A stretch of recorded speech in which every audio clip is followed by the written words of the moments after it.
పథకాలు ఇచ్చే వాళ్ళని కూడా పక్కన పెట్టి మన ఓట్లు వేస్తే ఒక్క పథకాన్ని కూడా మనం అమలు చేయలేకపోయని చెప్పి ఇప్పుడు తెలుసుకొని ఈ నిరసన కార్యక్రమాలు చేస్తున్న రాష్ట్ర వ్యాప్తంగా జగన్ ఆదేశాల మేరకు తెలుసుకొని పథకాలు ఇవ్వని పక్షంలో చంద్రబాబు నాయుడు గారు మెడలు వంచైనా కూడా ఉచిత విద్యుత్తు 200 యూనిట్లు ఇవన్నీ కూడా కొనసాగిస్తామని చెప్పి అందరూ కూడా తెలియపరుస్తున్నాను. అదేవిధంగా ఈ రోజు కందుకూరు కాన్స్టిట్యున్సీ, ఉలవపాడు, గుడ్లూరు, కందుకూరు మండలం, వివిపాలెం, లింగసోదర మండలం, కనిగిరి పనులు చేసిన నాయకులందరూ కూడా నమస్కారాలు తెలుపుకుంటూ మనం ఈ పోరాటాన్ని కొనసాగించాలి.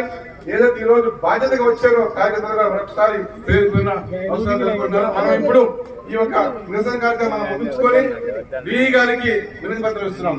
ఏదైతే రాష్ట్ర